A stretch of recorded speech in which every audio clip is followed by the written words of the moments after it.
You water out of one? Yeah, You want cold or room temperature? cold. Yeah.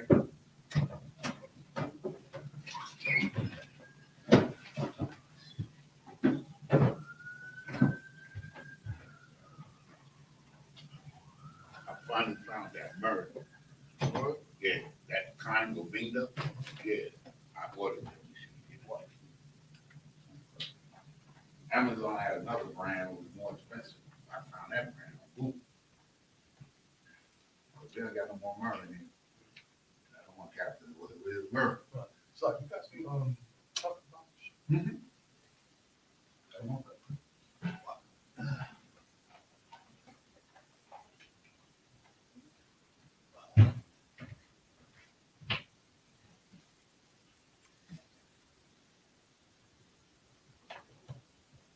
I posted an article today. I was reading 2 articles you sent me. Yeah. How they still niggas out there in jail. In the jail, the fucking. But yeah, I posted an article today. Commander Junior Hunter. Remember in the summertime when the fires started in Canada, and Commander Junior Hunter said, "Don't quote me on it, I think that they starting a fire to take land from the Gala." That's what he said. And I won't forget. Today, an article came out. They got this cat arrested for setting fires, and he said, like, the government paid him and 14 other cats to set the fire. Yo.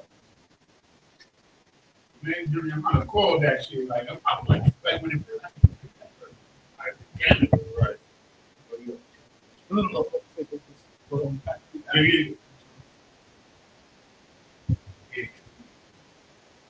Test 1 2 1 2. Test 1 2 1 2. Shalakia. Come, we too well. We can hear you loud and clear. Oh, come, sir. Most High in Christ. I was gonna say if you could, I see that the border is taking up some of the your writing. Yeah, I was gonna take it off, sir. Shalakia, pause. Count, sir.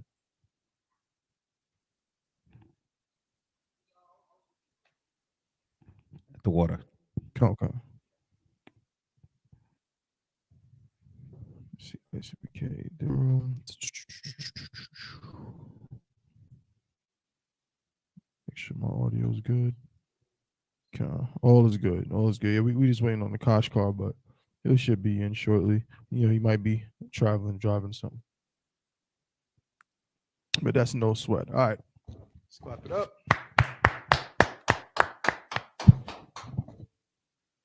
Shalom, Yahweh Shemiah Shabbat Thumb. To all the brothers, Yahweh Shemar Lathan by Shemiah Shout out to sisters.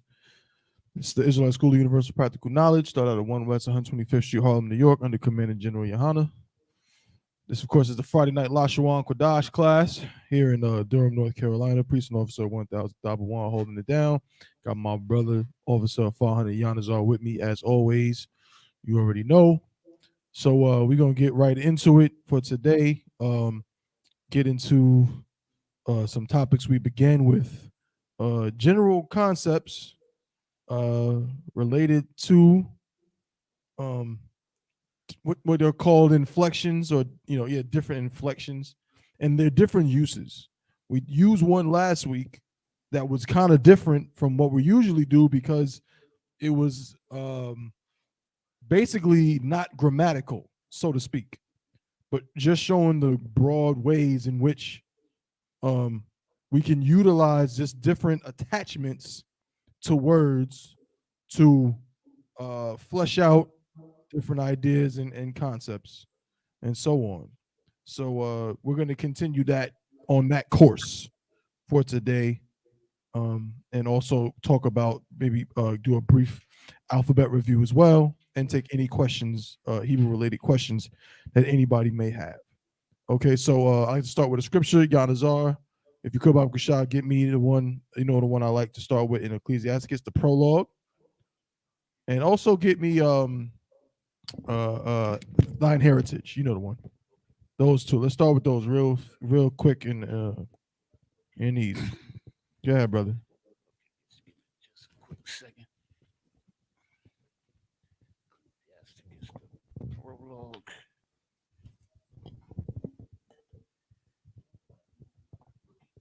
Swap.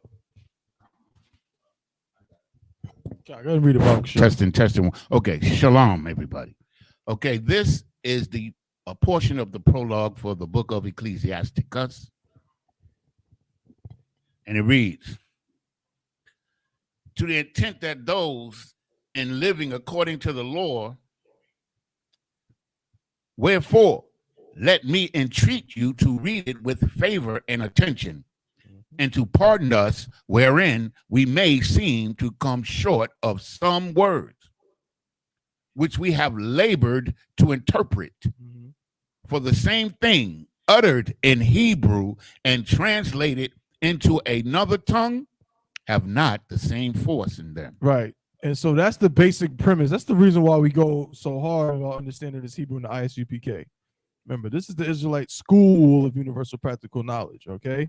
There's a reason why we do this, right? The brother who was tasked with translating this at the time, of course, the translation he's talking about is not the translation we're reading per se, in that he wasn't translating it into English. These words were later translated into English. Remember, this Bible wasn't translated. Well, you had translations of the Bible before the King James Version. So just a small history lesson.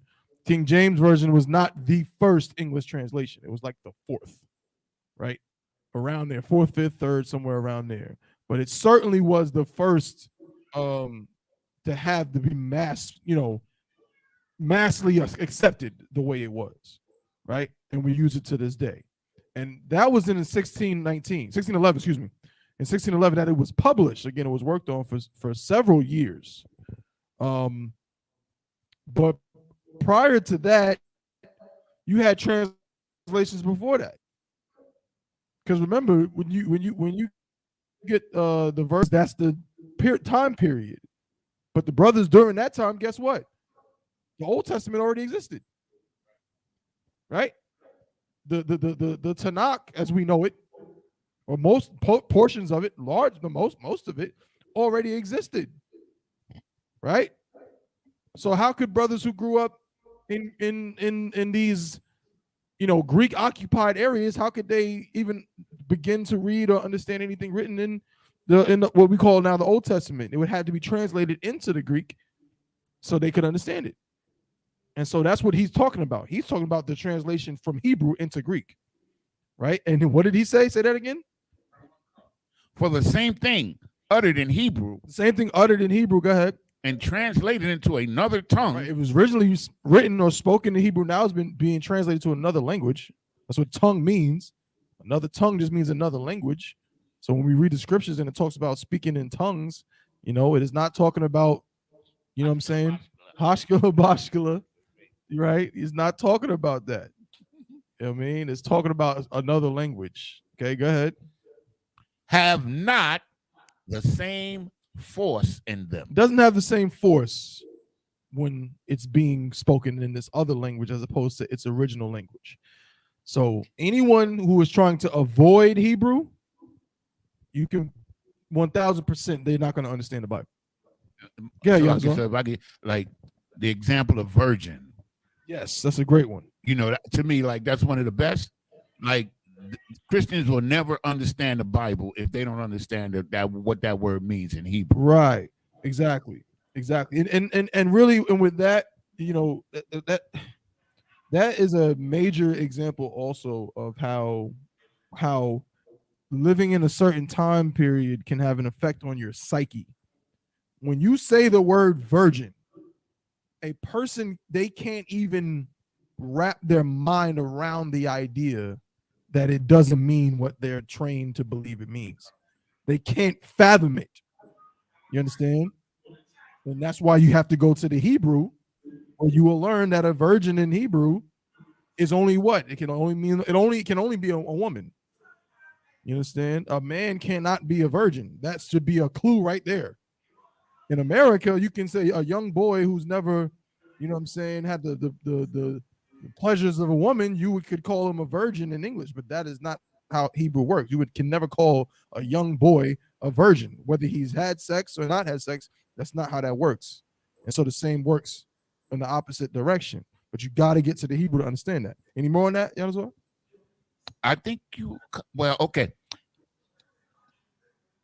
And not only these things, but the law itself, and the prophets, right, and the rest of the books have no small difference when they are spoken in their own language. Simply meaning that it's talking about the entire Bible, not one part, half of it. No, the whole Bible.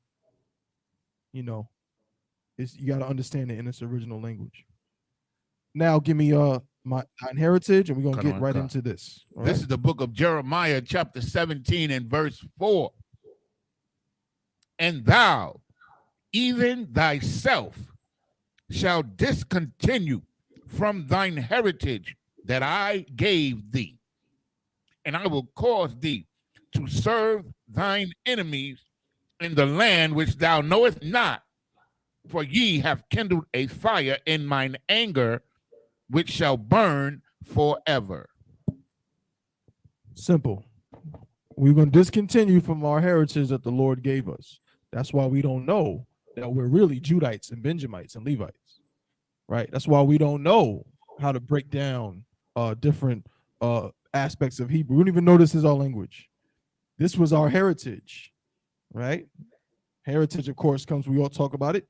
Word heritage is related to the word inheritance. It's also related to the word, what do we call it in medical terms? When something is, it's a lock, it's slipping my mind. Hereditary, hereditary, right? This means it's based on your bloodline, your family. Right? So it's the same thing with this. This is our heritage. We discontinued from it. And that's how you know that this Bible is talking about Blacks, Hispanics, Native American Indians. All right. So now let's get into it. So again, this topic is broad, but there's small aspects within it that you see, like the kind of different ways that it works. What is the main overarching thing we've been talking about? The main thing is that if you, in Hebrew, you will have what is referred to as a root word. Okay?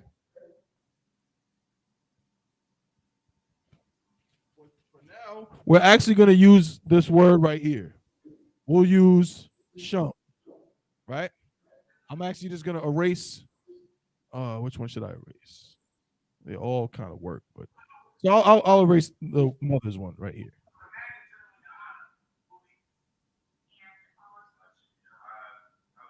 All right. I'll show you exactly what I mean.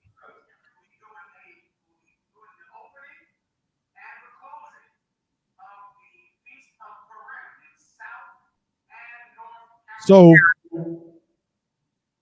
we learned that there are situations where something is pluralized, but in a certain way as a categorization. Now, a root word like shum, right? I'll write it in ancient Hebrew, right? Well, first I'll write it regular. I'll write the transliteration, right? We have shum. What does shum mean in Hebrew? Yeah, Yanzor. It simply means name. Right, it means name or reputation. Or reputation, right? Name or reputation. We would write it as such in ancient. I'll write it ancient in Syrian. I'm always tempted to write more Assyrian because that's what you see more. Especially you brothers that's gonna be reading in the Sabbath service. You know, I know everybody wants to see ancient, but you're just not gonna see it. This is being real. It's like I can use a little more room. Right.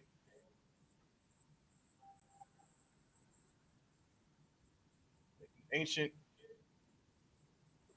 which would be an Assyrian.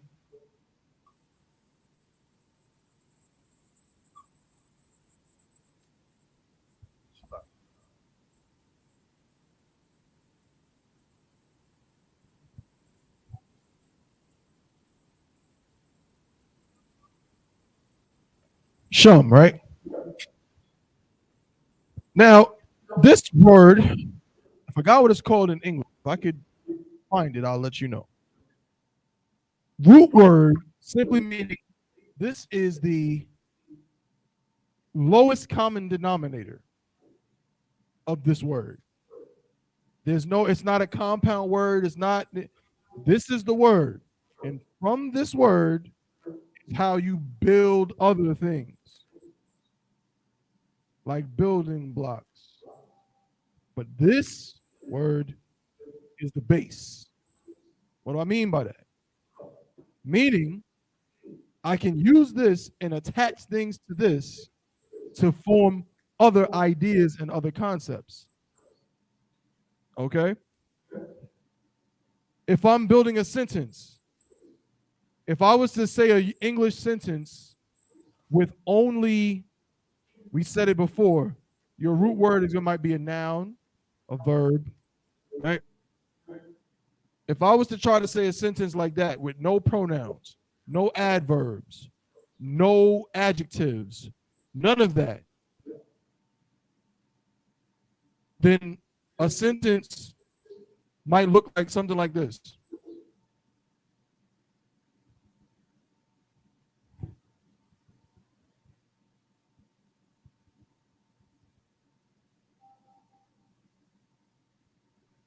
Go store. Does that make any sense? Please. Not in English. Not in English. That makes no sense. Who? Like, is this telling somebody to do something? Who is it telling to do it?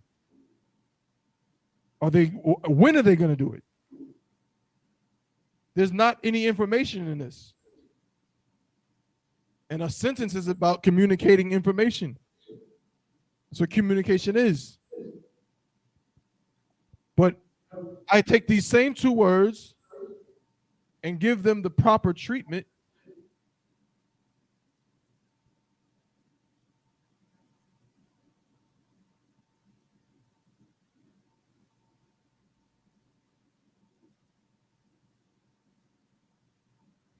Now that makes sense. Now that's a sentence, right? That's a complete thought. I'm communicating something. I am going to the store, right?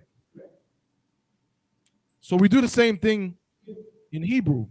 But instead of some of these words, right? Like we don't have this in Hebrew. And when it comes to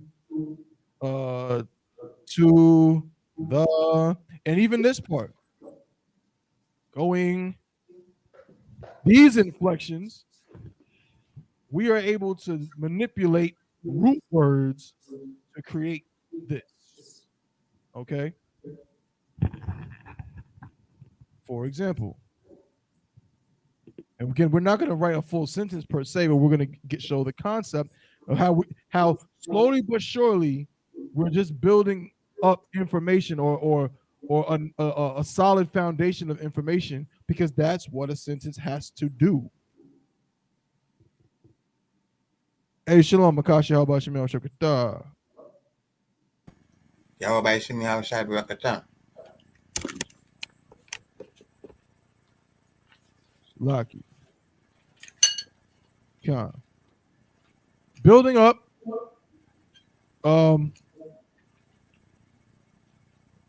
step by step more and more information, so then we do have a complete sentence.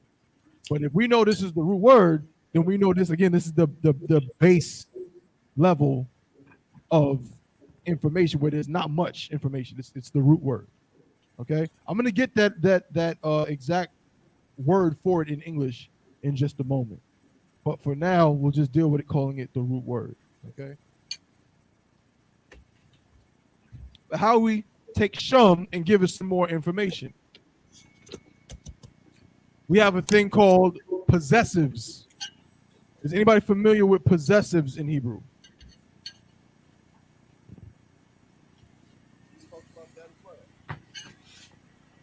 Yes, sir. Draw that diagram again.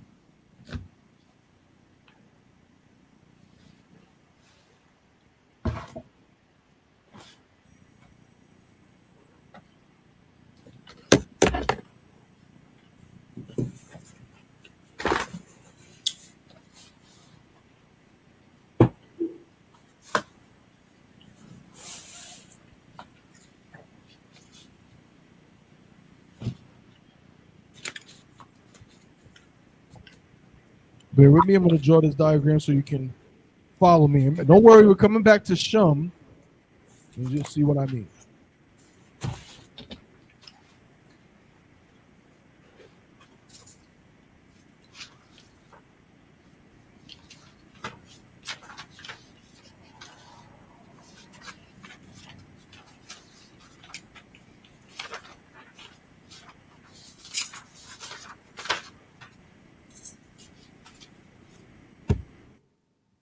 Here's the 1, 2, 3.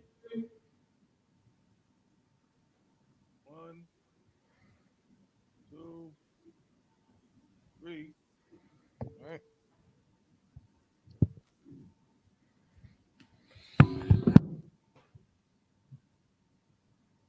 We said 1 would be what? Prepositions.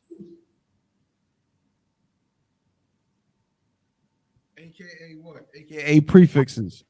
And we said what? 2 would be your noun, verb, also known as your root word. And then the last part would be your, what we call possessives. These go at the end of a word, also known as suffixes. What is an example of a possessive?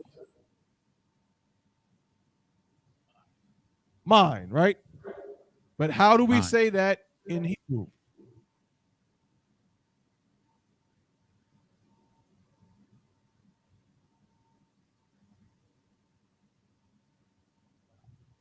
Yeah, right? That is correct. And how do we formulate that?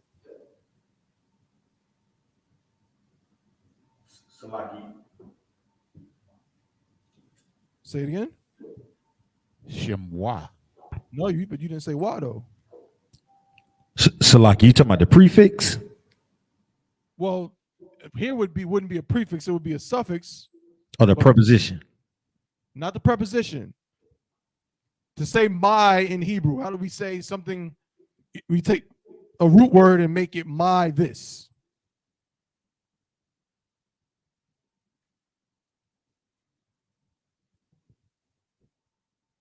Lucky, sir. Go ahead. We add a suffix. Absolutely. Which one? For Why? this, for what you just said, you said my. Oh, it would be yeah. Right. And so how would we say it? Whatever it is, and with the Y at the Remember, end. what's the word we're talking about right now? Shum. Shum. Shumwa. You saying two different things, Janazar. Yeah. Yeah, shum. La, sir, because you put it at the beginning. Salaki, sir. Go ahead, Akash. Shamya. Khan. Shumya. Shamya. Janazar, you were saying ya, but you were accidentally saying Shamwa. Is Oh. why I couldn't give you that because you weren't saying Shamya. Khan. And Adawan, you're right with the ya, but Khan, I see y'all. Right. Shamya, correct. So that's right. So it would be now to say, so this is just name. To say my name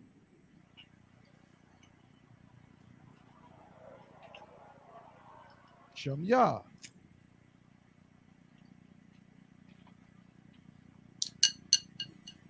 Now here's the question. Is this Shamya a new word? Now in English, remember, look what we did in English. In English, we wrote 2 words. Is Shamya 1 word or 2 words?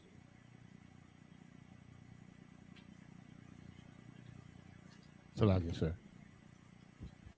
Yanazar? I would say 1 word. And you'd be correct. Now, we have formulated a new word, which is one of the things that separates Hebrew from English. This is 1 word. This is 1 word. We don't have 2 words to say my anything. Our possessives are attached to the end of a word to create a what? A new word. Now this is going to be, look, and it's not even going to form the same. This is shum with the connector here. This is going to be, now there's going to be an extra connector because there's an extra what? Syllable. So shum, yeah. But now we run into a dilemma here with our Assyrian. Who remembers that dilemma we run into here? What is this letter? That's a ma. This is a ma. Now, in Assyrian, there are 5 letters that have a different symbol when they appear at the end of a word. Ma is one of them. But this is a conundrum because this is how you spell shum in Assyrian Hebrew. So how are we going to write a new form where this ma is not the last letter in the word? You see how that can, it's kind of like a conundrum, like, what are we supposed to do here? This is how you write the word shum in Assyrian Hebrew. But now we have to mimic this in Assyrian. So which ma are we going to use? Do we use the same ma? Or do we change it? Go ahead, Yanazar. Sir. So we change it. So you're saying we do this. So like, I know it's close to this, but this is an example I wanted to get into. So you're saying we're going to do something like this. We're going to use the Salakia. I'm bugging. Pardon me. Where's my eraser? We got a bunch over here.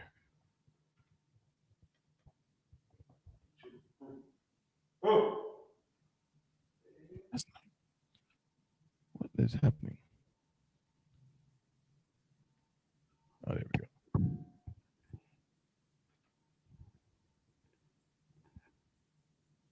All right. So, will we write it like that? Con, sir. Con.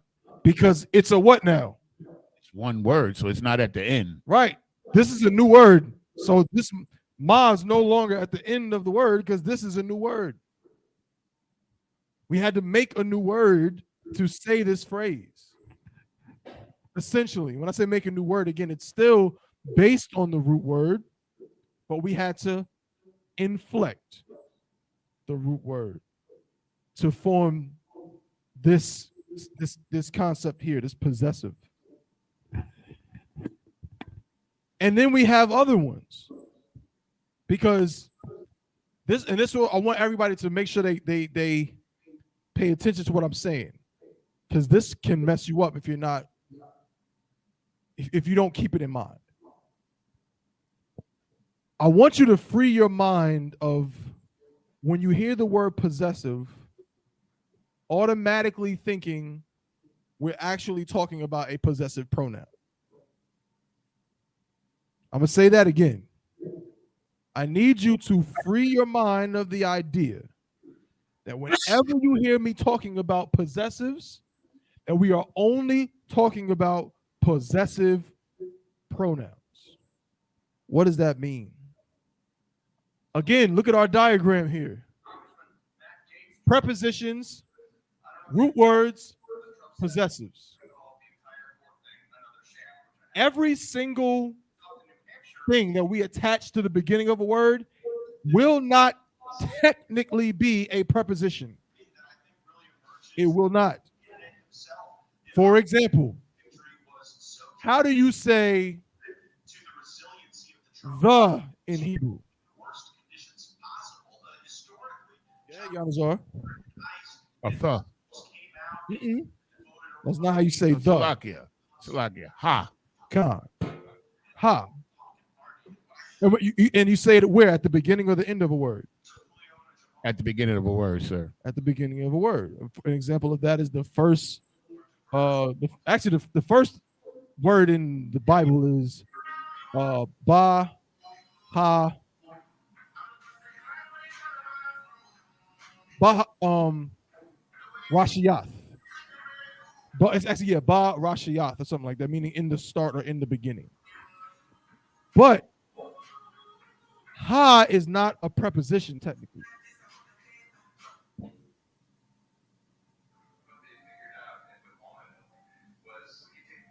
An actual preposition in English grammar,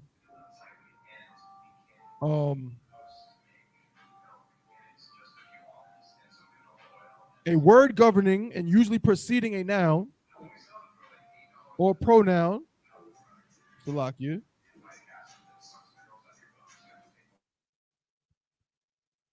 or pronoun and expressing a relation to another word or element in the clause, as in the man on the platform. She arrived after dinner. What did you do it for? All of those are technically actual prepositions. The is not a preposition. It's an article.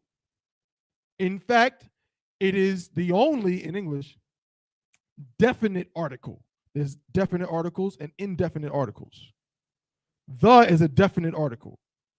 Whereas a, such as pass me a cup, sit in a chair, those are indefinite articles. But we would still refer to ha at the beginning of a word as a preposition. I'll swallow right now. That's with that. The water. We're only focusing it on in this fashion because we mean pre-positioned. It's at the beginning of a word. This is how we were taught. This is how the men above me taught me. This is how it's always been. This is how we communicate that concept. So you'll sometimes hear me say words like prefixes and suffixes. And there's nothing wrong with that, if that helps you understand it. But do not be surprised when you hear, if you see myself or another Lashawan Qadash teacher and they don't use those words, they say prepositions and possessives. And in your brain, you're thinking, well, what does a preposition mean in English? What does a possessive mean in English? Don't do that. When you hear preposition, just think beginning of the word. When you hear possessive, just think what? End of the word. That's it. For a good example of what I mean by that is when we say something like at the end of a word, like not we do it with shum. I'm just trying to think of a good one. Yes. Shum not so much, but you could do it. But there are many situations where there's a possessive at the end of a word and the possessive is not possessive. I'll give you an example. Bear with me up while I pull up my phone real quick, and I'll give you an example of exactly what I'm talking about. You are going to see something attached to the end of a word that is going to be one of our possessives, but it is not going to be used as a possessive pronoun. Somebody give me the definition of the word pronominal. Pronominal. Pronominal.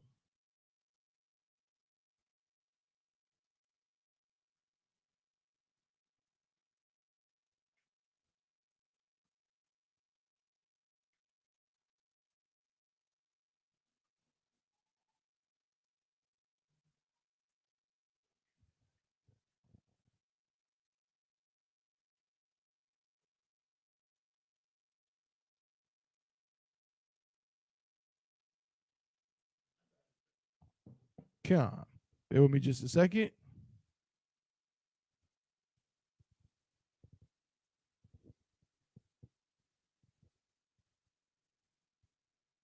Come, yeah, give me that, and then we're gonna go to Exodus chapter 20 and verse 5. Try to use your blue letter because we're gonna actually read the Hebrew, right? So go to blueletterbible.org. I got it written right there on the board, actually. Blueletterbible.org, and go to Exodus chapter 20 and verse 5.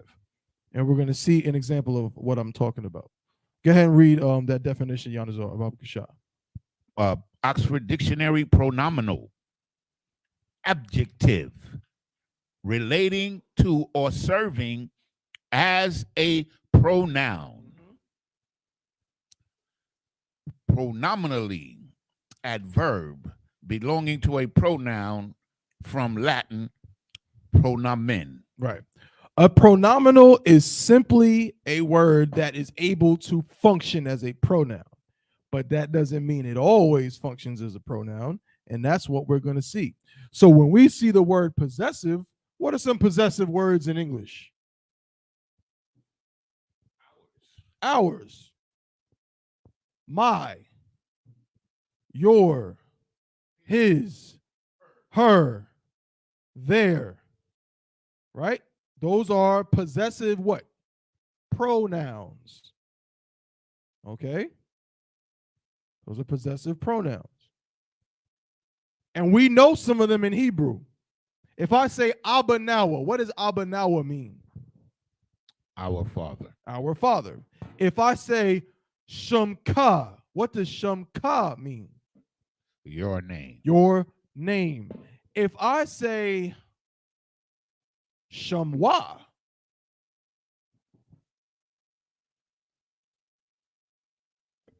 My name. nope. But my name is Shamya. Yeah. So Shamwa is His name. his name. Shamha, her name, and and so on. But now, what if we encounter a situation where we see one of those, but it doesn't say what we expect it to say? So let's go to Exodus 20 and 5. Okay, read it in the English first, Baba Kusha. This is the book of Exodus, chapter 20 and verse 5.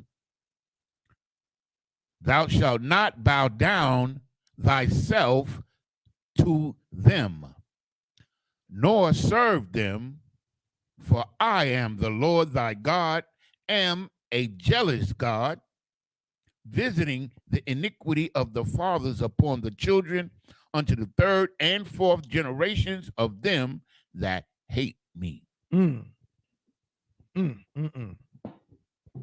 Terrible power, right?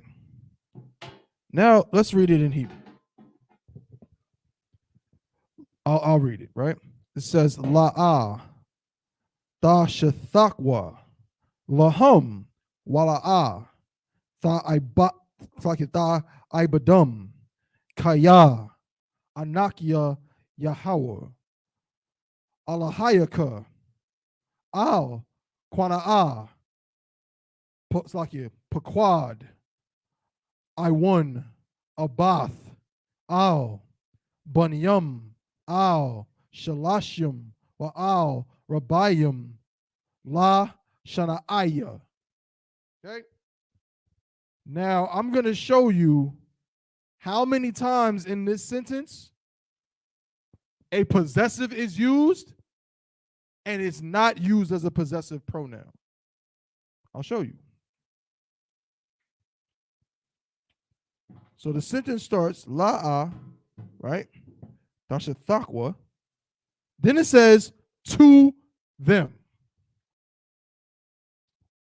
I'm actually gonna erase all of the tribes. This was another example of using the possessive in a different way. So you see all of these to say Benjamite, Levite, Judah. I couldn't get it at the time, but Gadite, right? All of these, they have Yah at the end of the word.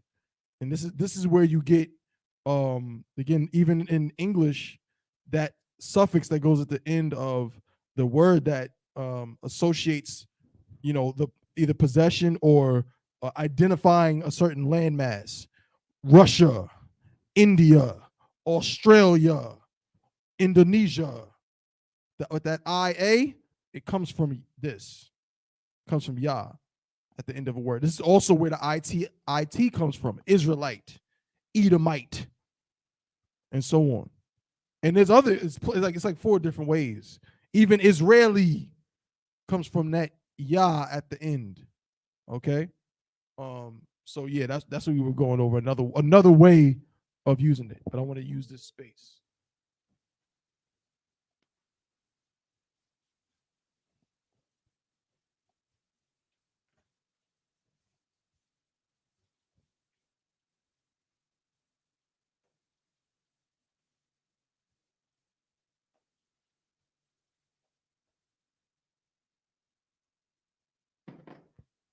All right.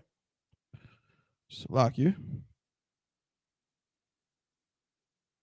So the first part, it says, there's a part that says la hum, spelled as such.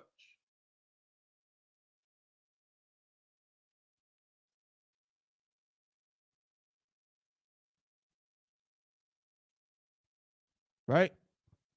La hum. What does la mean at the beginning of a word?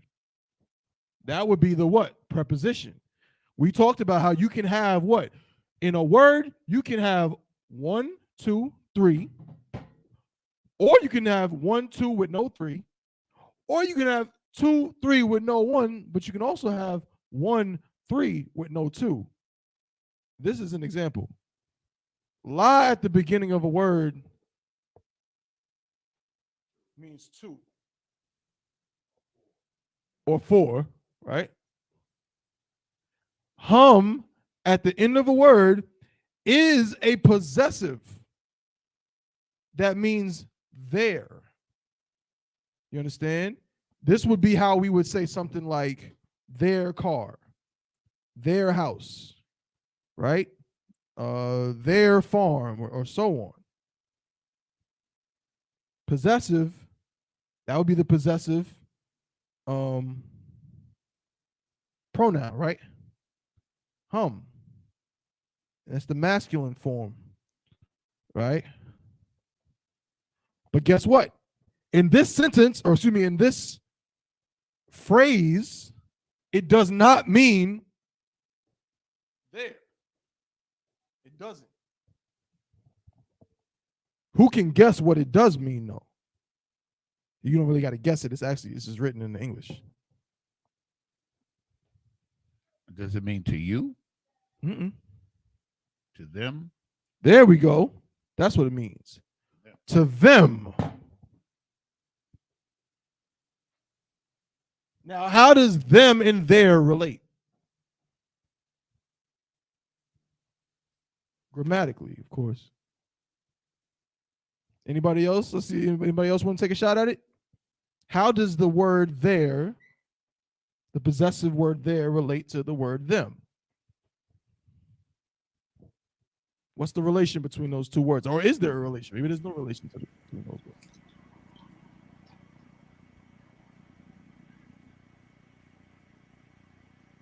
Salaki, sir.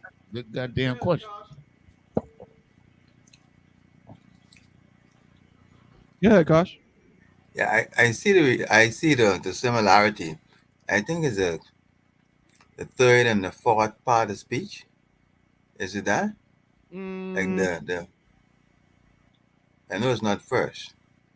Right. No, it's not first. Right. It's So it'll be first. second and third. There and then them. They're both third. Oh, they're both third. They're Okay. both third. The funny thing is they are, you're on track, so for time's sake, I'll just give it to you. Paul's like, basically all they are is they are both, first of all, they're both pronouns. But the difference is, and they're both third person plural pronouns, both of them. They're the same, they're two sides of the same word coin. One is a possessive pronoun, and this one is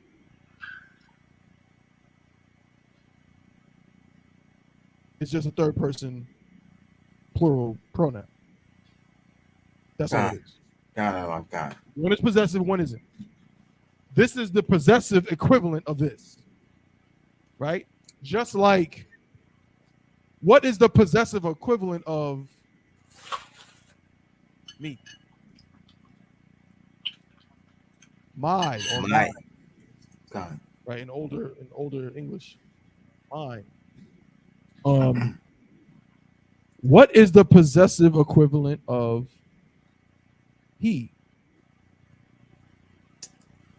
His, sir. His. Now here's a funny one, right? What is the possessive equivalent of her? Hers or her. Hers is, you gotta have like if it's plural, right? Yeah, like you could say those roses are hers, but you wouldn't say, right? You wouldn't say that. But there are situations where you would say, for example, you wouldn't say that's hers car. That would make no sense. You would say, oh, that's her car, right? So her is one of the few ones where the possessive form ending all this is English. The possessive form and the regular pronoun form are the same, right? But the rabbit hole goes deeper. Pause. Because even these pronouns are not built like they're not all the same. There's a specific function for them, which we're going to learn as we read on through this very verse. We're going to get more examples and see why I'm saying that. You'll understand what I mean. Let's keep going in the same verse, okay? So we got the first example. Lahum, which means to them or for them. You will hear examples of this many times when you hear brothers reading in the Sabbath service and even in some of our prayers, right? You might hear something laka, which means it will be to you, right? And so on. But let's read on. Lahum, wala'ah, right? Tha ibadum, kaya, anakya Yahweh, alahayaka. Now, here's an interesting one. This does not fit into what we're talking about right now.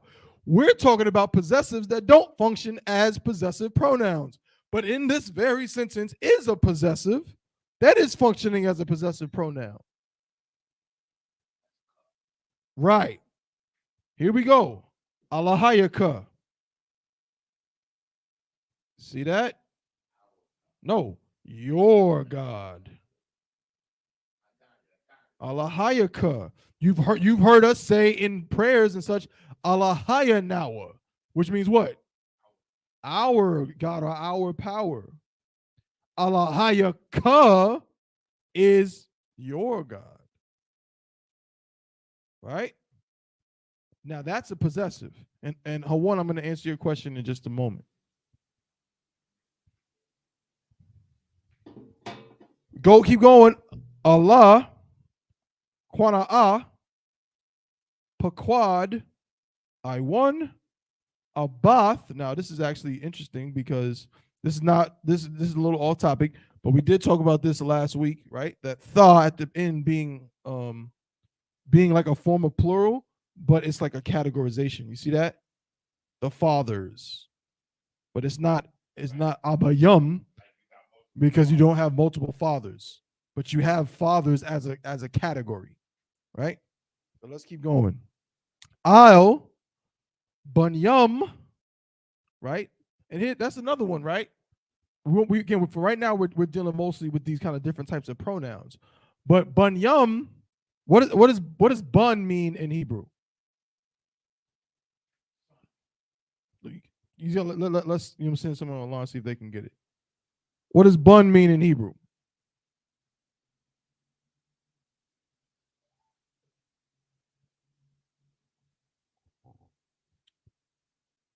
No sweat.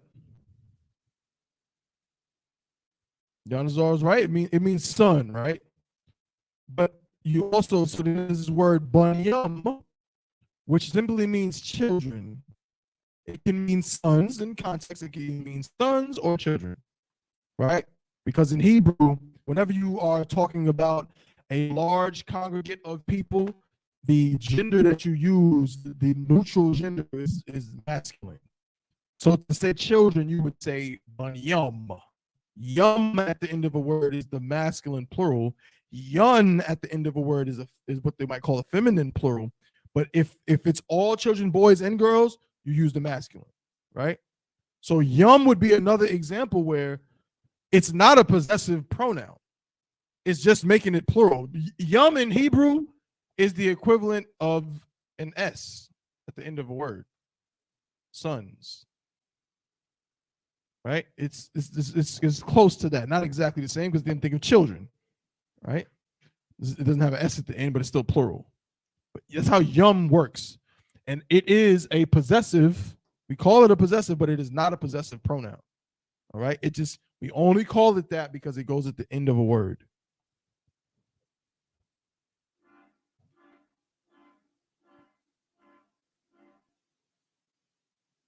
Why that sound like a train?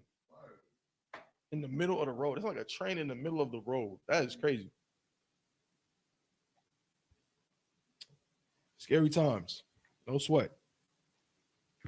All right. Keep going. Al shalashim is the plural again. Wa'al rabayim. Here we go. La shana'aya. La shana'aya. The root word, so this is an example that has all three of these. All three parts in one word, which is very common.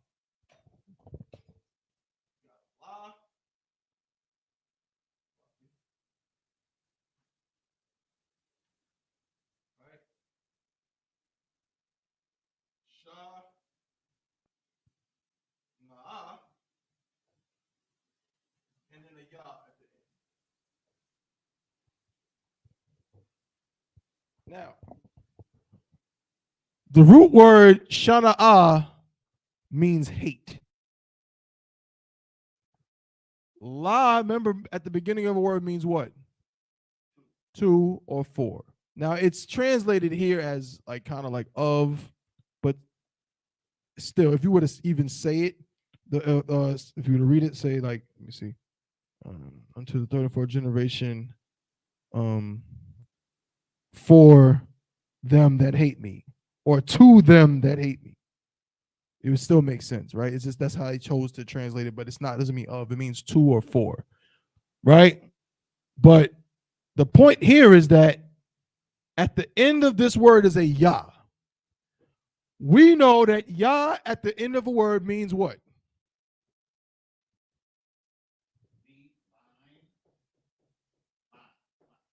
Means my. But here, it doesn't mean my.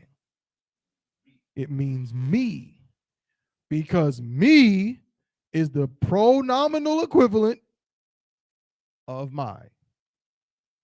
They're the same thing, just one is the possessive form and one is another form.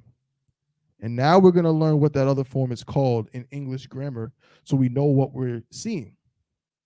I want someone to look up the definition of a object pronoun, of an object pronoun, Salakia. An object pronoun.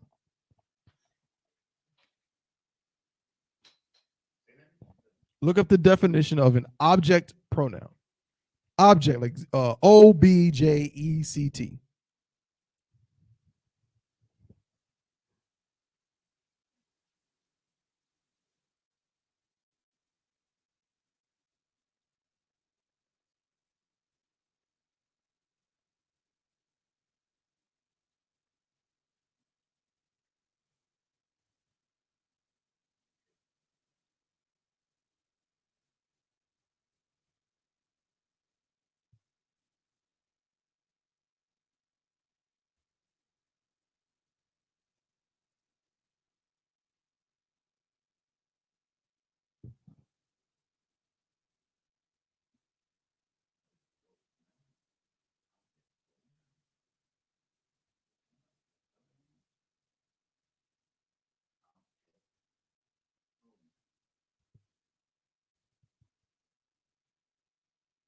Anybody got it?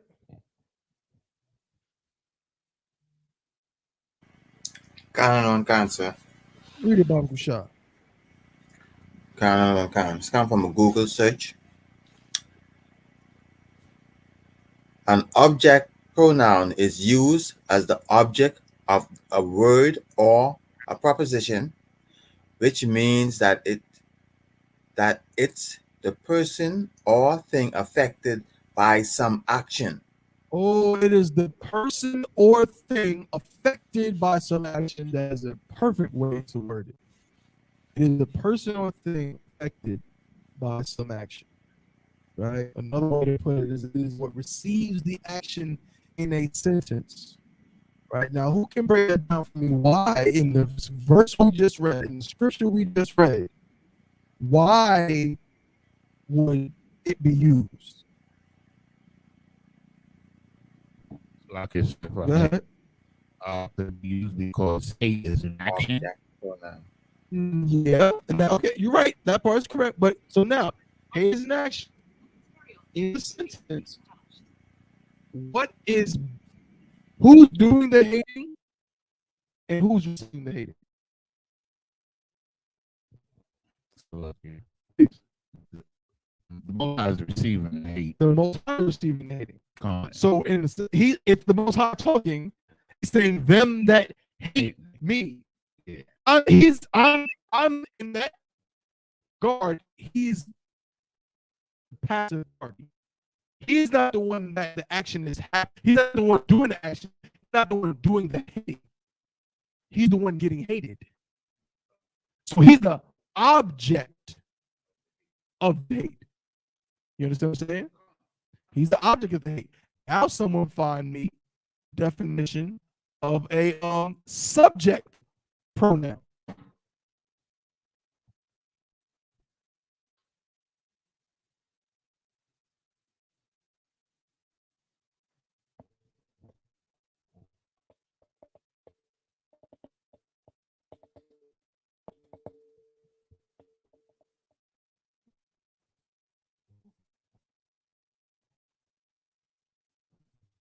Subject pronoun.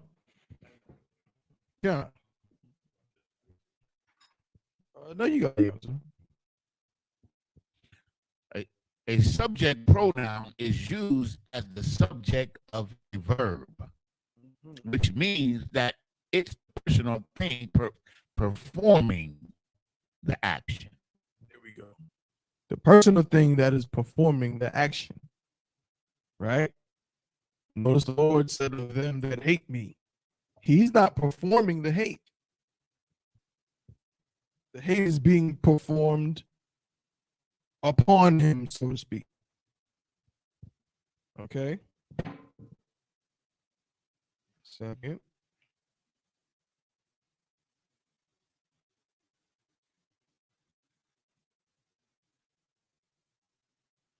And what does this mean for us and our purposes? Why am I saying this? Because we're not going to write it down, but I just want you to know and be aware of this. Is that these things we put at the beginning of sentences, in the beginning of words, into words, they do all kinds of different things. They do all kinds of different things. Do not get thrown off by the words preposition and possessive in these Hebrew classes. Just don't. Trust me when I tell you. Yah at the end of a word is a possessive. Even if it's either type of pronoun. Prepositions and so on. Now, what you must understand as well, though, that it's a possessive, or when it's actually functioning as a possessive pronoun, mine, his, her, right? And then there are times when it will function as a what? As a object pronoun. You will not see a possessive function as a subject pronoun. You won't. It will always function as an object pronoun. An example that I like to use often, a lot of people always have this question.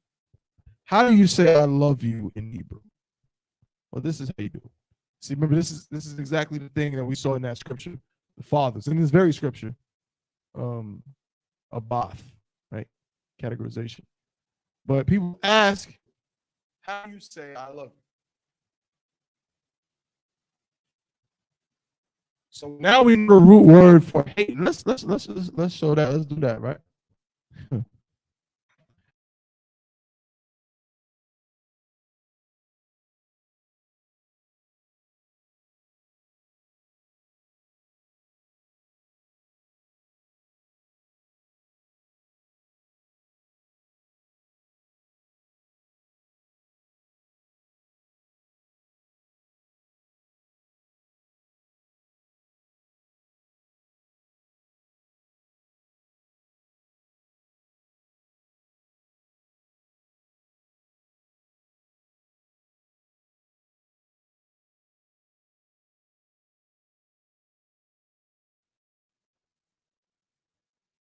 Hey, Salaki, Akash, can you hear me? Can and one can, so you're back now. Salaki, I got cut out. I'm not sure exactly what took place. Salaki for that, right?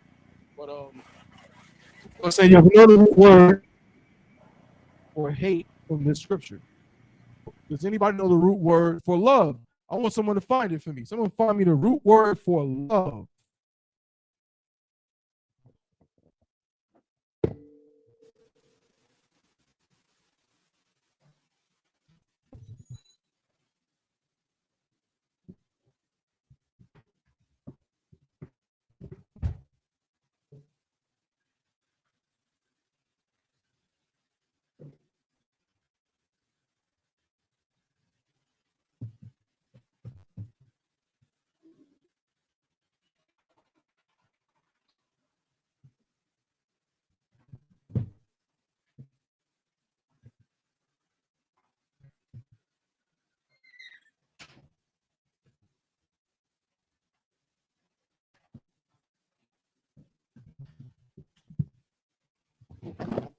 Salaki. I don't know what this took place. I think my camera got unplugged. Salaki.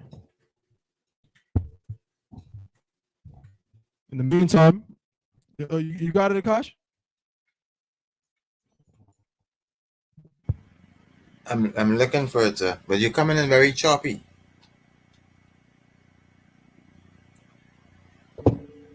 Salaki, it's still coming in choppy?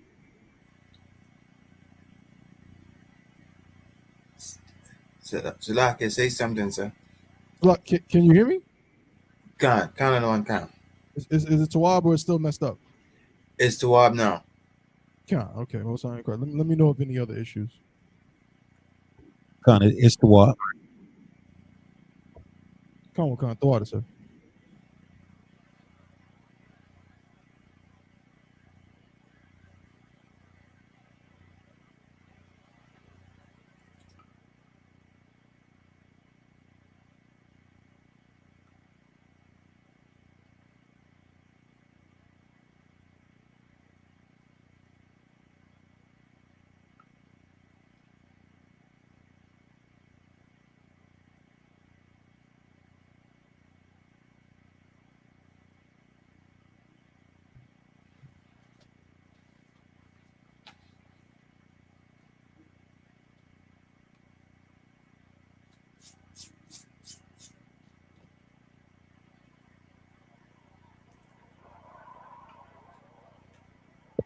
Just to reiterate, I encourage everybody to get yourself an actual physical concordance. You use blue letter all the time, and sometimes we forget about this. But listen, having one of these, I'm telling you, this right here, this is the joint right here. All right, get you one of these, because in these kind of situations, there's some situations where blue letter kind of works a little better. Blue letter works better. What do you think? Blue letter works better if you already know the English word. Like in this situation, we know the English word. But in the reverse, if you kind of know the Hebrew word, you're like, damn, what does that word mean? You might know a brother's name, right? Or a sister's name, right? And you want to know what that name means. It's a lot easier to do this, to go and kind of reverse engineer it back to learn what it means.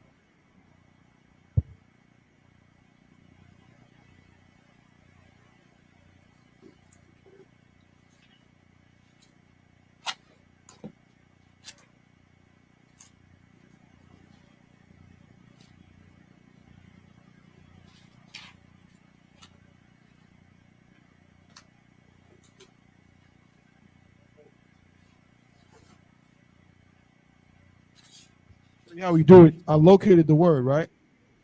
Love.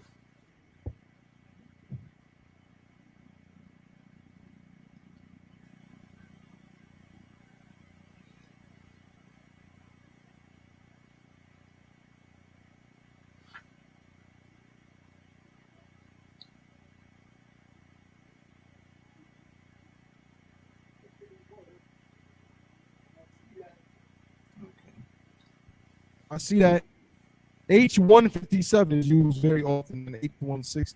So I'm gonna go to H157.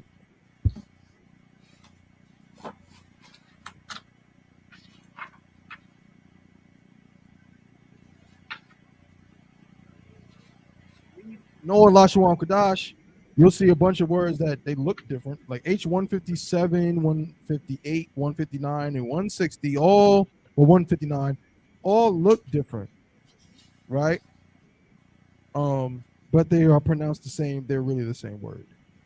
Ahab, root, to have affection for, sexually or otherwise. Love, love, lovely, lover, beloved, like, friend. Ahab, affection in a good or bad sense. Love, lover. Ahab, meaning the same as 158, love. You have Ahabah, which is like, I think it's like a name, right? Love, right? But so Ahab is the root word for love.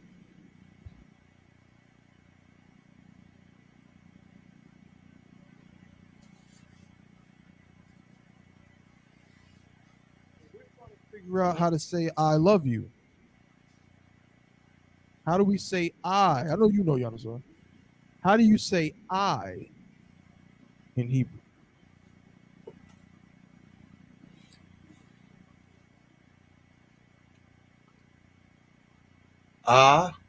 Ayabia. Very close, Akash. Very, very close. You close, brother. Not quite, but that was a valiant effort. Valiant. Okay. But as far as I know, I'd have to talk to Hazahah, but I've never seen a kind of informal pronoun attached to the beginning of a word with a object pronoun attached to the end, right? So there's a word for I. The Hebrew word for I is Anya. God.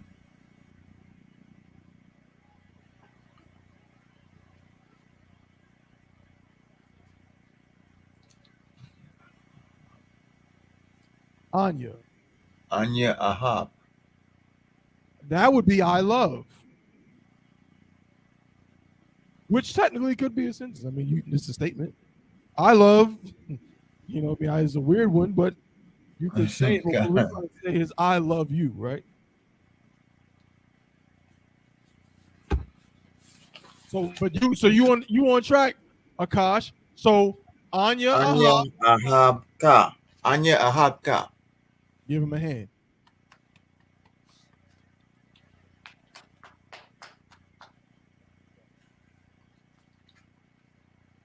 You can say it in two ways. You can say Ahabka or Ahabyaka, right? It's probably better to say Ahabyaka for two reasons. I'm going to explain why.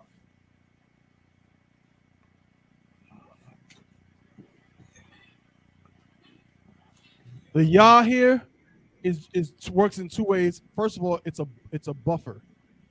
It's a buffer between the root word and the possessive to kind of make it flow better. Like you'll see words like Akiaka, because saying Akka is weird. You can say it and you'll see it in the scriptures, but you'll probably more often see Akiaka. It helps it flow better, right? But the main point, and that's why you're right, Akash, is the Ahab and the Ka, right? And the Ka here is being used in what way? As a object pronoun. God. Because Ka at the end of a word, if it was possessive, would mean what?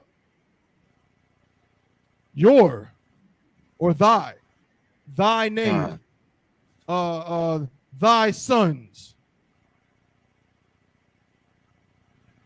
Throughout the whole Deuteronomy and Leviticus, the Lord kept saying about to Aaron's sons, Banyaka, Banyaka, thy sons, Banyaka, right? But here, it's not a possessive. It's not I love your. That makes no sense. Or I love thy. I love you.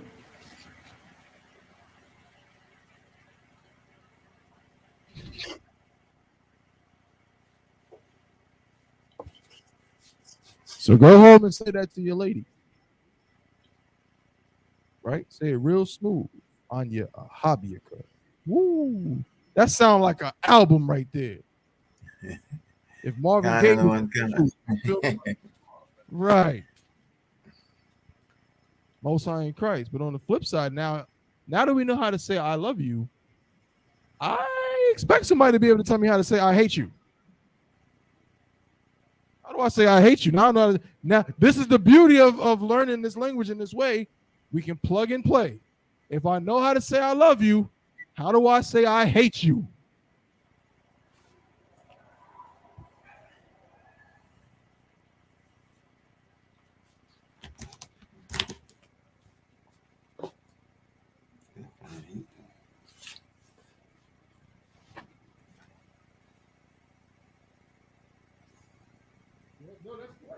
That's it.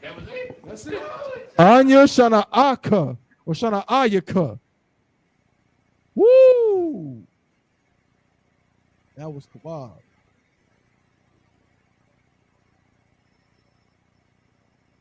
Anya Shana Ayaka.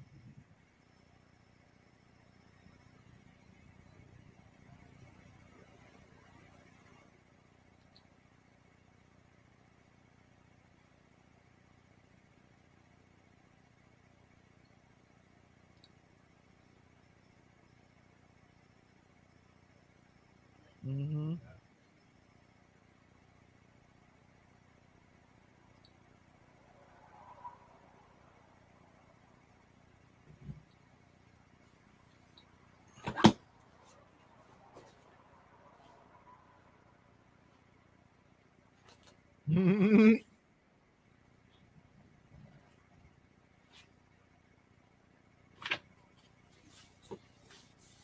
Right, the door.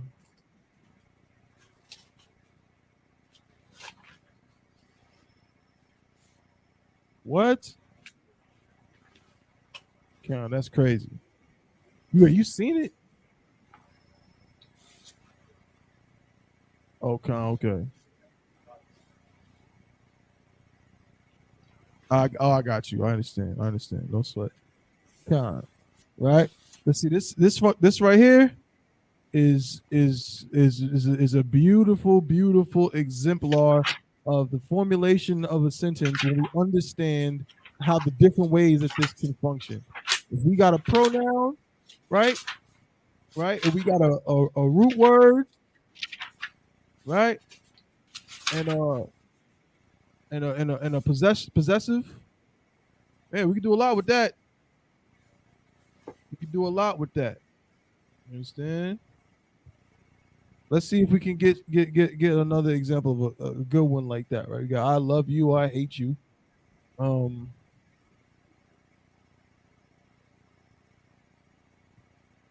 second.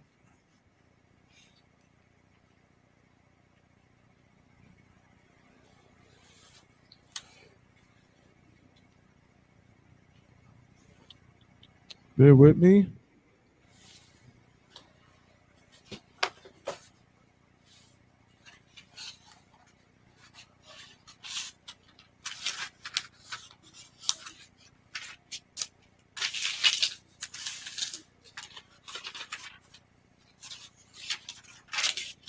Go to Exodus 20 and 6.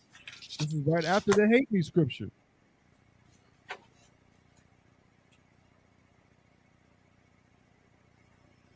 Exodus chapter 20 and verse 6. Right?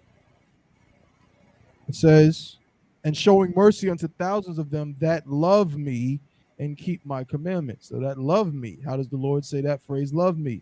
After this, I'm going to answer y'all questions.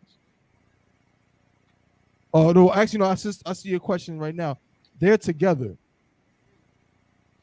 Those are together. So again, like we were saying, when we do this thing right here, this 1, 2, 3 preposition, noun, verb, or root word with the possessive coming together, this is a new word. This is a word. This is no longer just a hob by itself. It is a habyaka.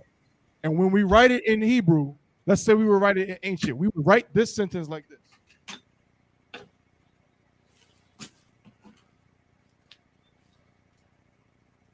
Is this how much chapters?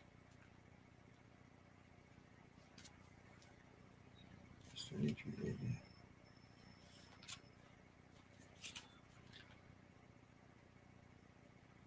Brain freeze.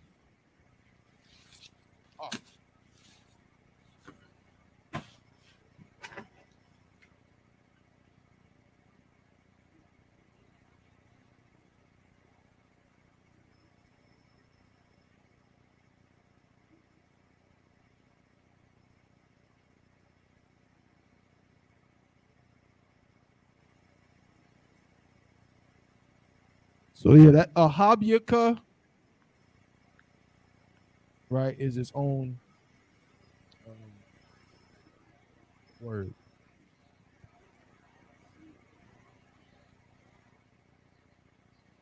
Anya is its own word. This is what we call this formal, right? Now you may say, "I love you," but again, I have yet to see, because there are informal ways of doing the I. There's a way you can write I attached to the beginning of a word with an I, but I haven't seen that. I wasn't taught that, because that would be kind of weird. Ahabya is weird, but it's Anya. But Anya is usually a more formal word, as are a the, and so on.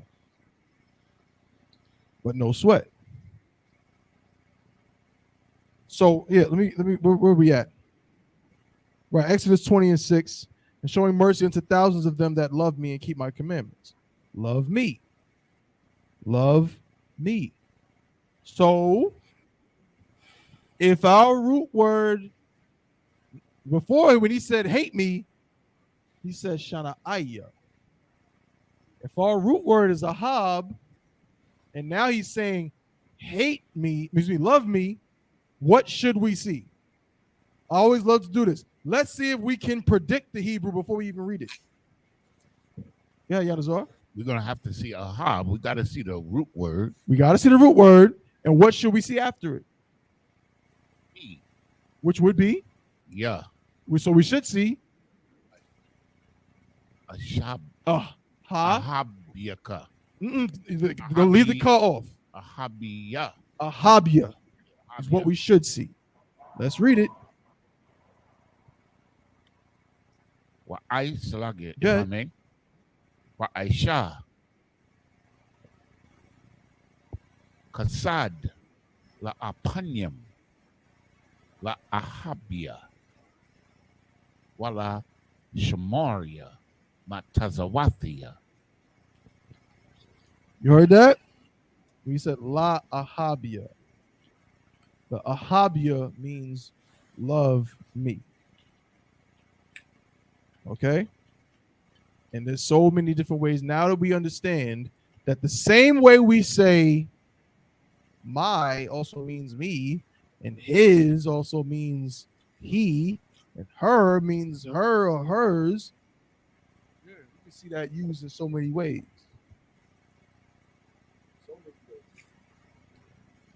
One, I see your question. Give me 1 second. We're gonna do one more, and then I'm gonna answer your question.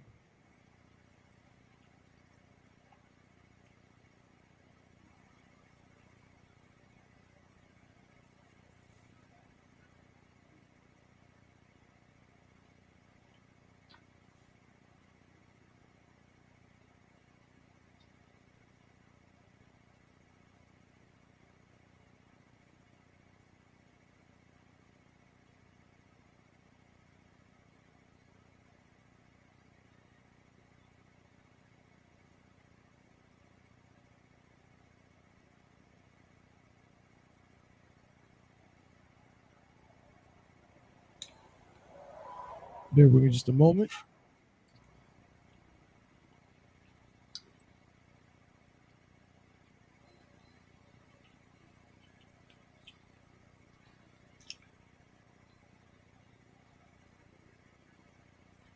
Go to Psalms 119 and 167. Psalms 119 and 167. Show you a little new thing you might see too. And I want all you brothers, all you officers, young troopers, keep a lot of this in mind.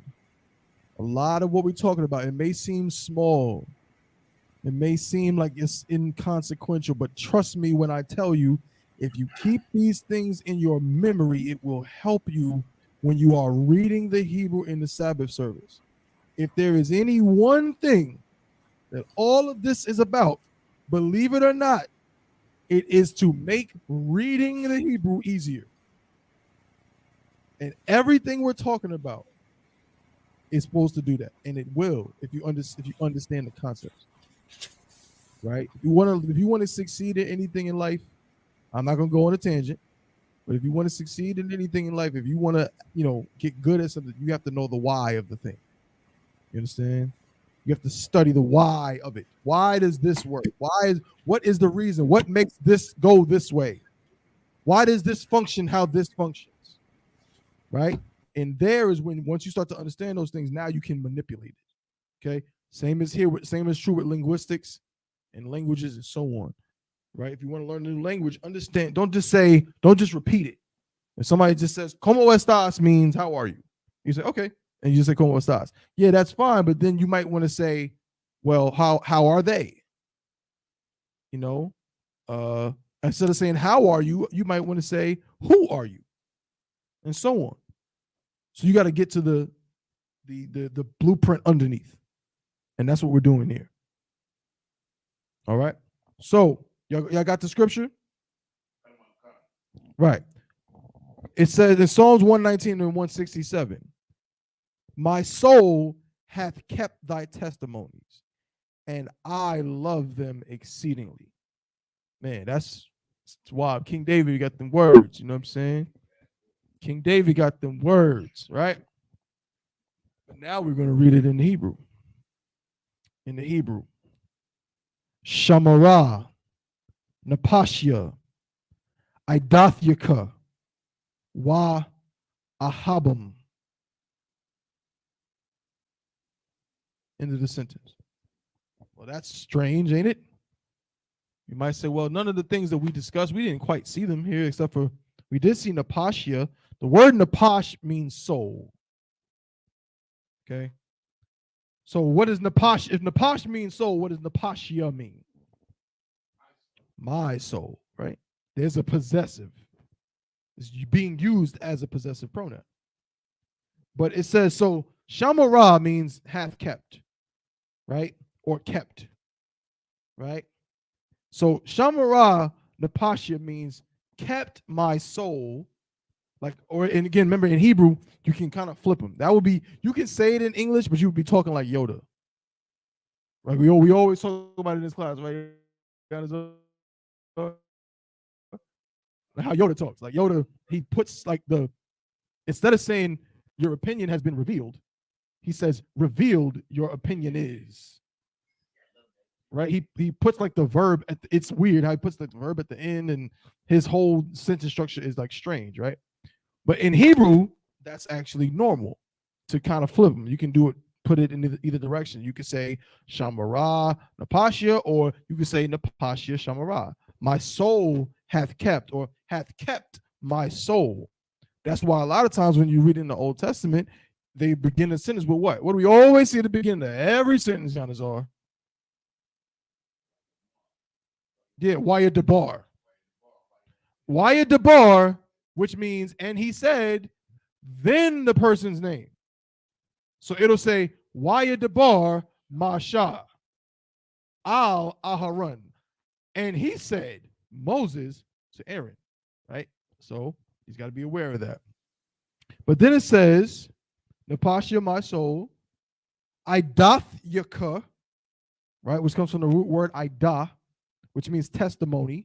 The Idah, in that particular sense, and that's kind of true here too with a Habyaka in a way. The Idah is a singular root, but then it becomes Idath, because we said that's another way to make things plural, but in a category. And then the ya there is also plural, idathya, but you're not gonna say idathyumka because that would be too much. It's redundant. It's idathyaka, testimonies, your testimonies. That ka at the end, just like this one, is possessive. Here means your testimonies. Idathyaka. Here's the main part. The meat and potatoes is what we're talking about. Wa ahabam. That sounds weird, right? What could that even mean? Because check it out. We got the root word. What is this random ma at the end of this word? That doesn't make any sense. It says, wait a minute. It says, I love them. Well, we know that them is hum, right? Which comes from the root, the possessive for there, right? When we said third person, plural, possessive. One is the actual possessive pronoun. One is the object pronoun, right? So how could it be, why is it not hum? I'll tell you why. Why does it say ahabam? It says why?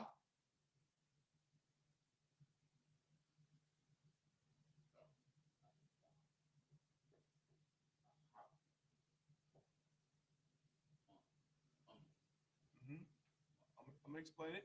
Ahab, ahabam.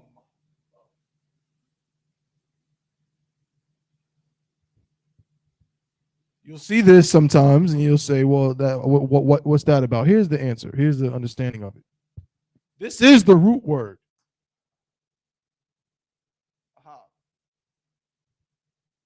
The ma here is just a condensed form of hum. This is this. Just condensed to make it flow better. Because ahab hum, over time, you just don't need this as much in certain instances, because they sound the same. If I say ahabum, like they're very close. And so sometimes they just drop it, but it means the same thing. This is the them here. No, it's not plural. It's a possessive. It's the hum. I'll show you.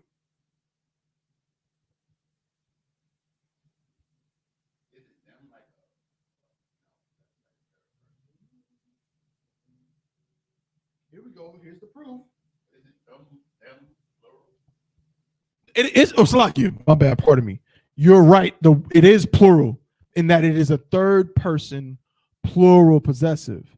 I was just pointing out that sometimes you'll see the full hum in certain instances, and there's sometimes you'll just see the ma, which is just condensed, because again, it's like a short sound that is like, okay, it still flows the same. Ahabum. There's not much difference in them. And a lot of times we black people, we do this all the time with words. We shorten things all the time. I'll be listening to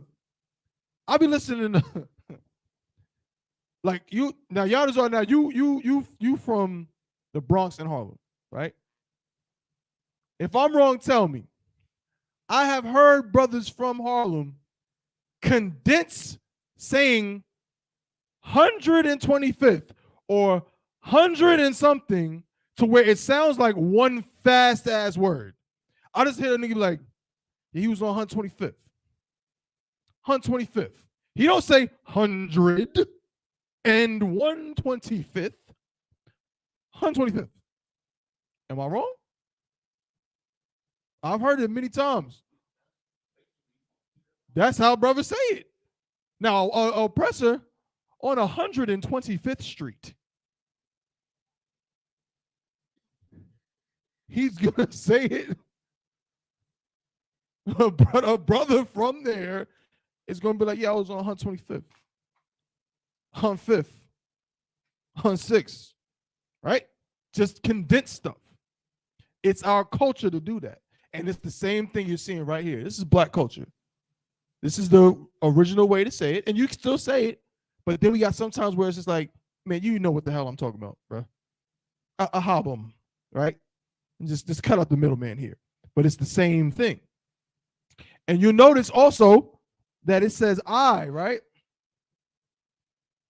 And let me show you the proof real quick, show you what I'm talking about, right?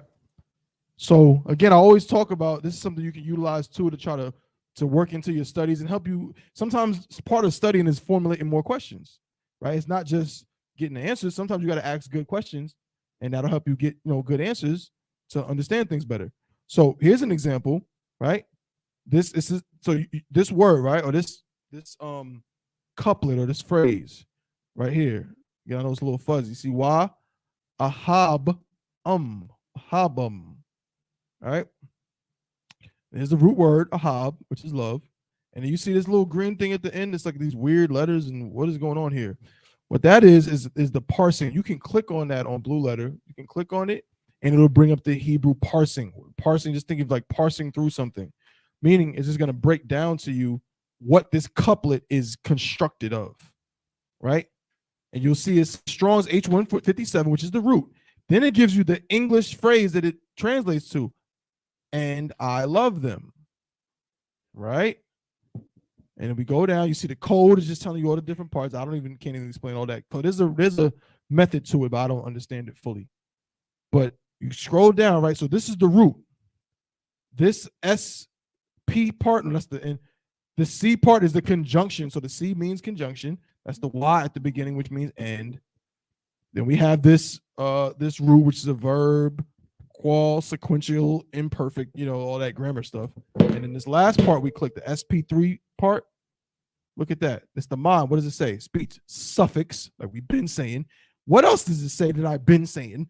Pronominal, meaning that it's functioning as a pronoun. What else did we all say because we're so smart and know Hebrew? Person, third person. What else did we say? Gender, masculine. We said that. Number, plural. We said that as well. Yanazar made that very clear. And look at the long version. Hebrew suffix, pronominal, third person, masculine, plural. And now tell me who the F does not know Hebrew. The ISUPK, you can't accuse us of it because whatever we put on the board, you look in the books and it says exactly what we say. That's right. We said that the hum at the end of a word and that this was just a conjunction, a shortened form of this same thing. At the end of a word, and it is the third person plural. We said that. And so this just means I love them. Right? Actually, the I is not really there. Let me just explain that real quick too. Where it says, and I love them, the I more so is an addition from the translators. But it doesn't technically say I, right? In the English, it says, my soul hath kept thy testimonies, and I love them exceedingly. But if we were to actually translate this word for word from Hebrew, it actually says, hath kept my soul thy testimonies and love them exceedingly. You don't have to put I. Again, they just, taking a little bit of authoritative licensing to write it and make it sound a little prettier, is what they did. But technically there's no I in this sentence, right? And just to show real quick, last one, and I'll answer your question. It's a lot here. Actually, it should be in the last verse. No.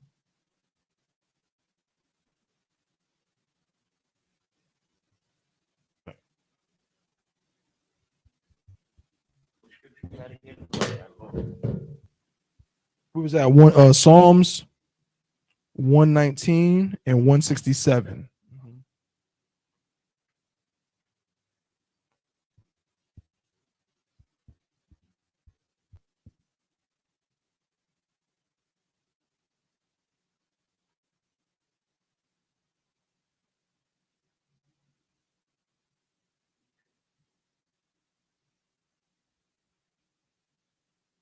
And just to show that we're not lying and that this is a fact, here we go. And that I'm not going to go all the way through it, but that first scripture we pulled, which was Exodus 20:5, remember, that's where we saw lahum, which means to them or for them.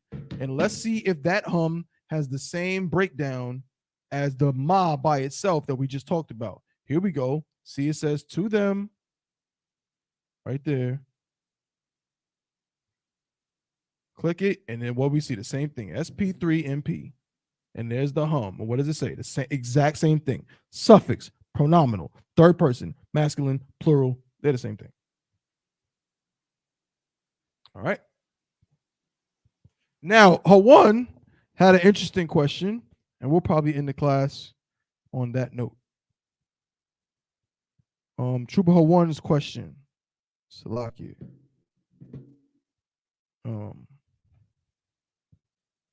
Salakia, Hawan, how do you say the word is in the ancient Hebrew? All right. There's two ways I can answer it. What is the how are you trying to formulate it? There's an answer. There is a way to say is in Hebrew, but I'm curious to know, you want to know how to say is in what way? Like, you want to say it in a sentence like what?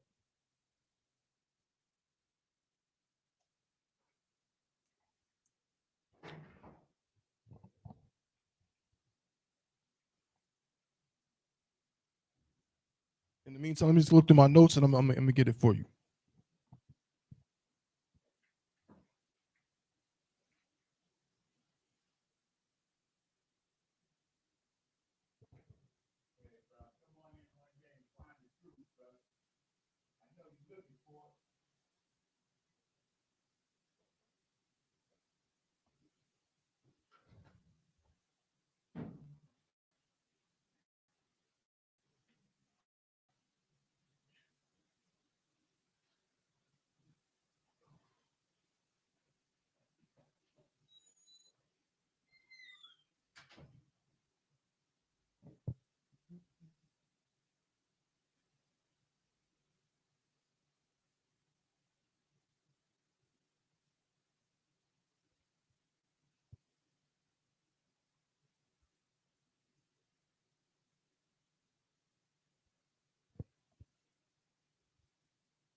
Just a moment.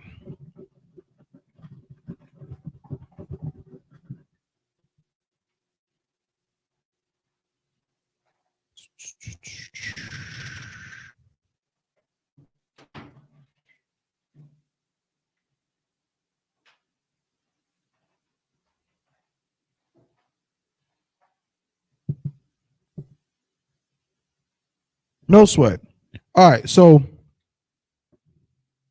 the reason why I asked that question basically is because in Hebrew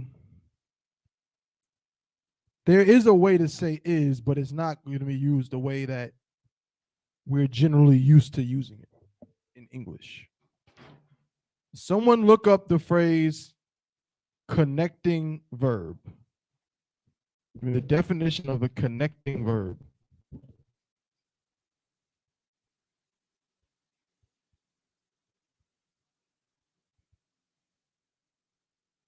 Or linking verb. You can look up that word too.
Go ahead, read it, Yanzo.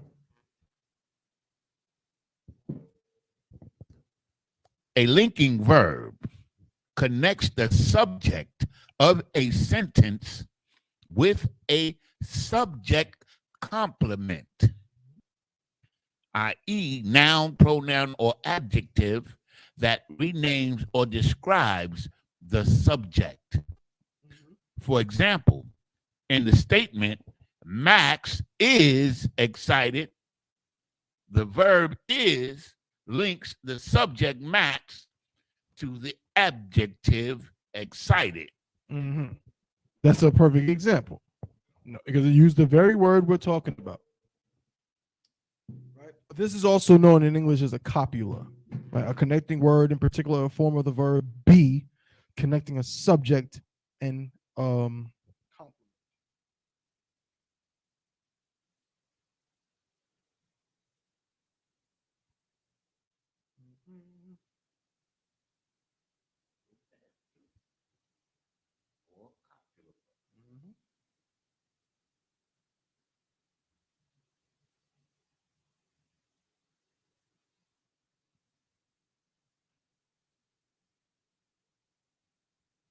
Just one moment.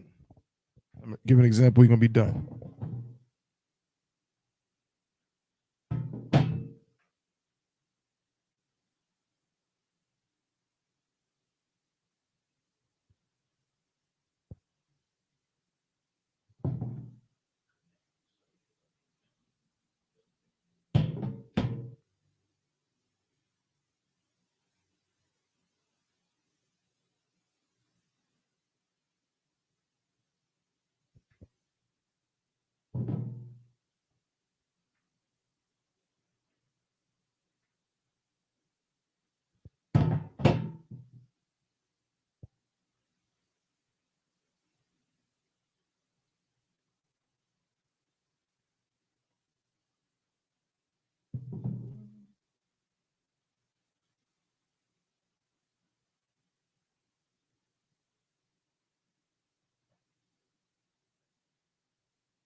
All right. So, all of that to say this. If you think about a simple phrase in Hebrew that you'll see often is something like the Lord will say something like, I am the Lord, right?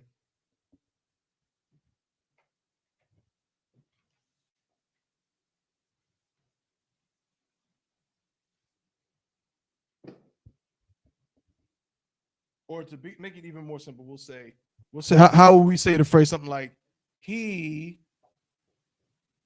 is a priest.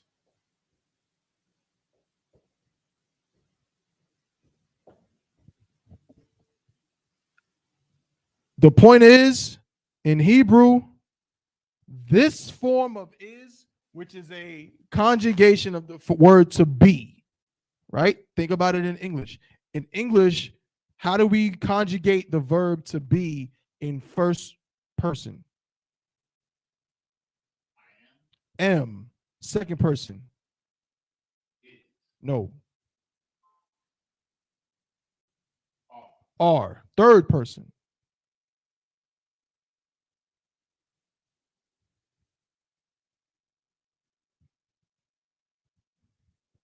You just said it.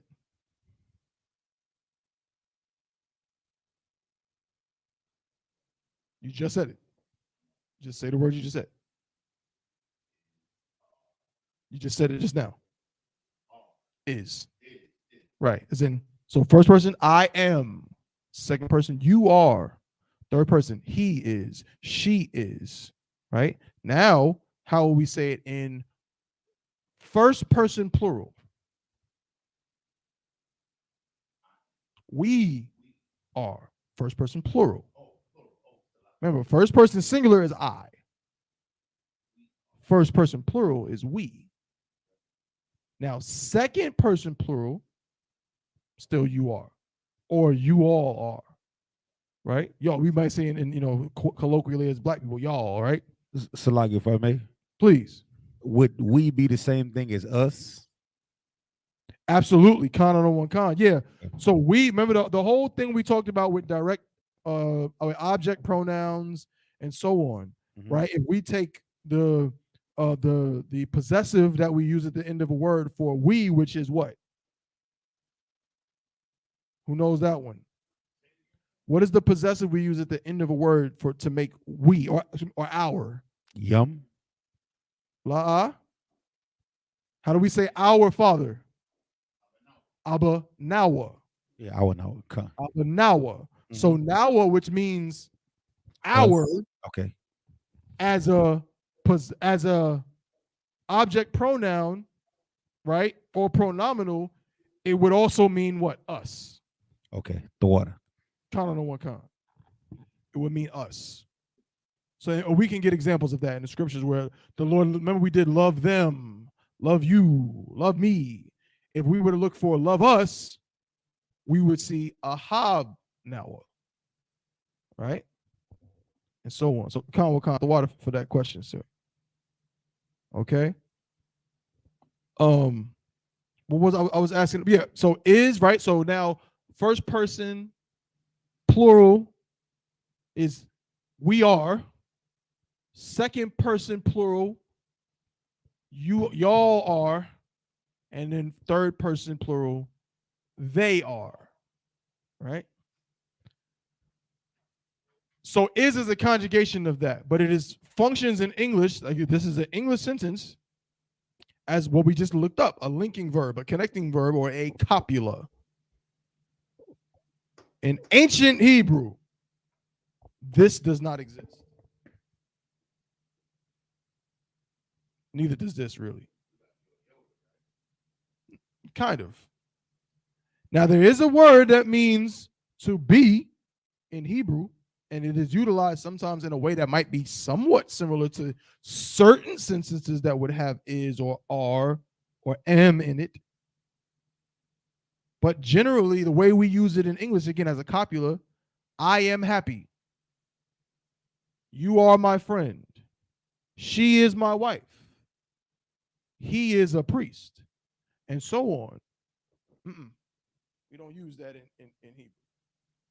So how would we say he is a priest? We would simply have to say he as a pronoun. How do we say he in Hebrew?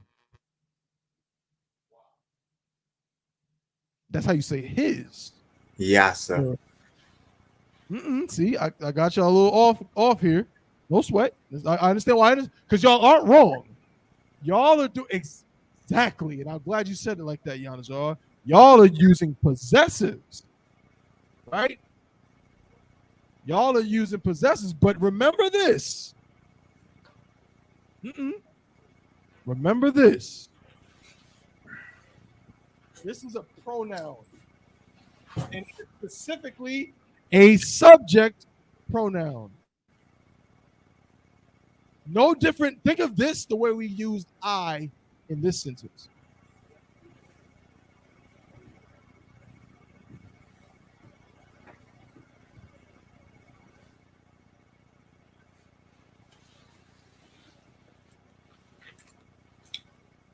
For time's sake, I'll give it to you. The pronoun, just like we say I, and maybe we'll go over that next week. The Hebrew word for I is Anya. It's Anya. But guess what? This I here also can function as I am. Excuse me. It's implied. The copula is implied. In Hebrew, Anya is I or I am, depending on the context. In I love you, it's just I love you. But guess what? When the Lord says, when he says I am the Lord, in Hebrew, it literally says Anya Yahweh. I am, or I, the M is implied. There's no word for it. It's just in the Anya. Anya Yahweh.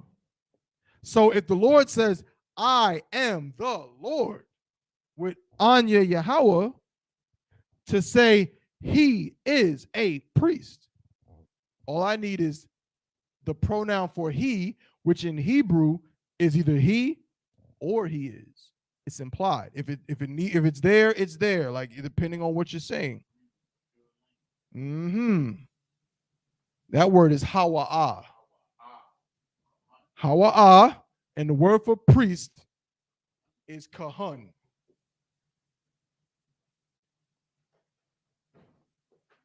Salakia. Bear with me just a moment.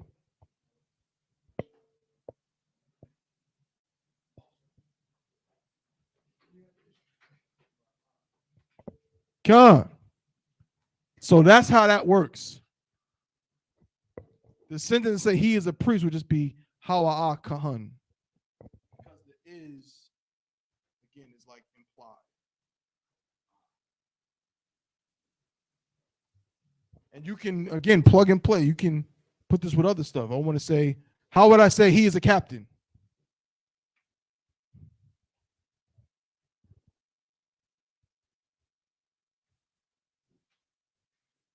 I know y'all know how to say captain. Right. Hawa'ah Sarun. How would I say he's an officer? Hawa'ah Qadash. How would I say he's a trooper? Well, Koyoyoyom is troopers. So it would be Koyoyo. Right. Hawa'ah Koyoyo. He is a trooper. You know what I'm saying? And so on. All right. But that's what it is. No pun intended. But as far as getting a proper understanding of how we do utilize different forms of is, we'll try to talk about that next week. But in terms of basic use in English, how we use is, this is how we would do it. It would be implied in certain pronouns that we have. There's no actual word that we would use for it in these kind of sentences. All right. Are there any questions?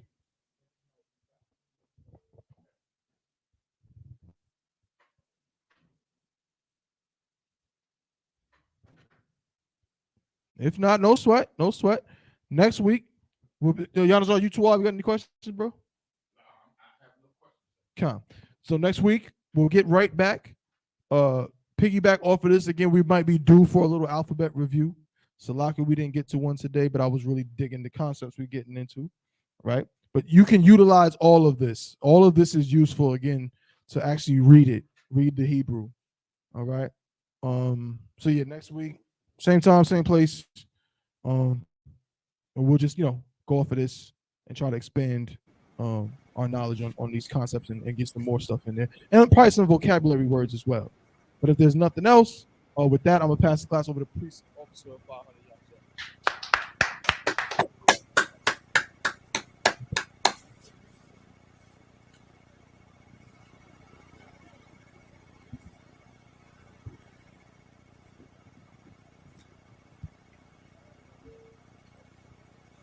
Hey, shalom, everybody. Security announcements. We are the ISUPK, started out of 1 West, 125th Street, Harlem, New York, under Commandant General Yohana.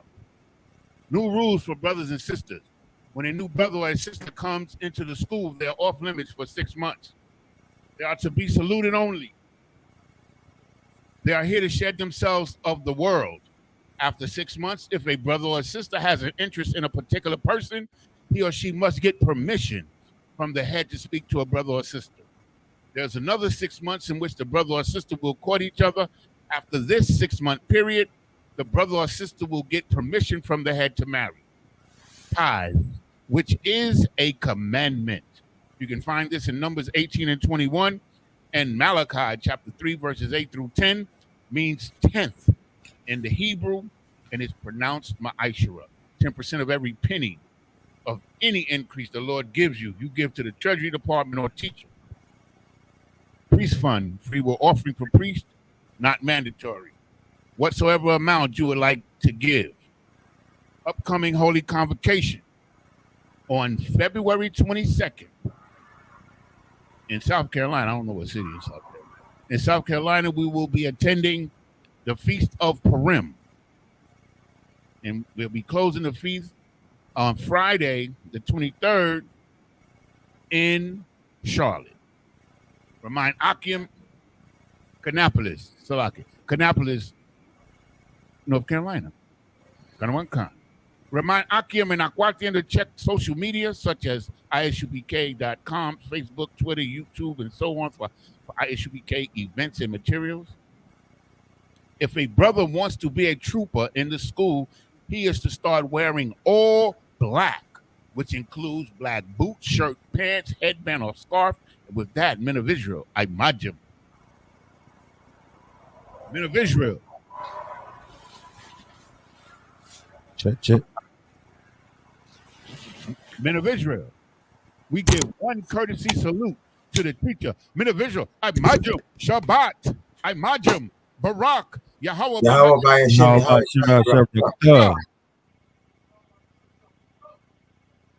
Yajamatah.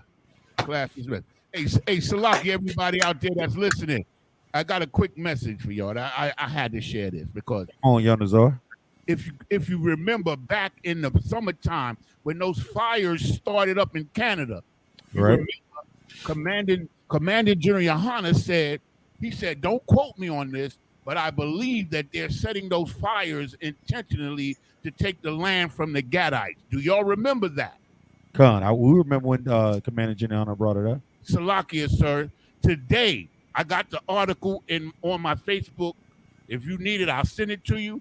Today, it came out that they arrested a guy for setting the fires.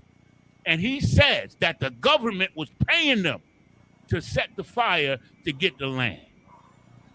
Yeah. Come on, sir. That's why that's heavy. You know what I'm saying? Hunter is the only leader for Black Hispanic. That's right. Most time Christ. All right, y'all. Shalom.